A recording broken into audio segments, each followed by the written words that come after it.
forecast. And how about that noticeable uptick in the humidity as stepping outside first thing this morning? Yeah, we are back to instant summer. Of course, it is June. It is pretty much summer months. As we take a look at a live view from Scott Stadium, looking off to the south and southwest, things are fairly quiet. Midday, early afternoon, we had some showers and storms that rolled through. Some got very little rain. Others got a little bit more.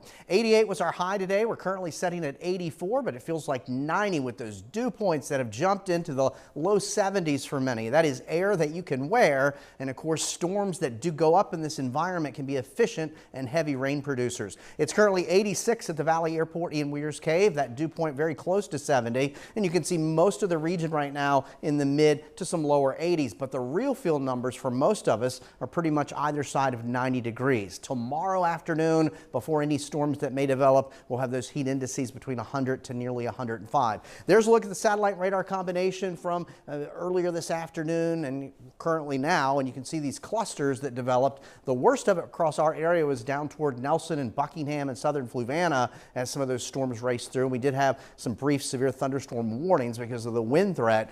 Now things are fairly quiet. It should remain that way here the rest of this evening and tonight. Again, you can see the things are pretty quiet right now on the radar. There's a live look now at some of the activity that has moved away. So as we take a look at our overnight lows, they're pretty much going to match where those dew point levels are, upper 60s, lower 70s, so a soupy or muggy overnight. Temperatures tomorrow set to climb for many of us across the central Virginia area in the mid 90s, some lower 90s out to the west, but as mentioned, heat indices between 100 and 105, so just take it easy. I think coverage of storms tomorrow should be fairly isolated, but still a severe threat, and that's why the combination of both the heat and the humidity along with the storm threat is a first alert weather day, not only for Thursday but also for Friday. The main threat, damaging wind gust, some spotty hail, and while not zero but very low, an isolated tornado. I think coverage will be better on Friday because we'll be actually ahead of the cold front and it'll bear down on this very hot and humid air mass.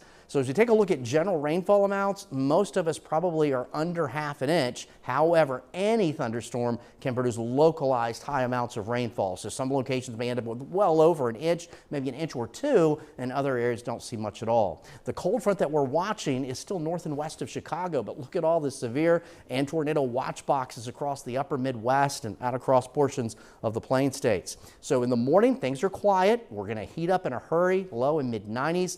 Isolated coverage mainly tomorrow afternoon late or tomorrow evening. This particular model doesn't show a whole lot. And there we are Friday morning, upper 60s, lower 70s. But I think the afternoon will have more coverage with some of those strong to severe thunderstorms across the region.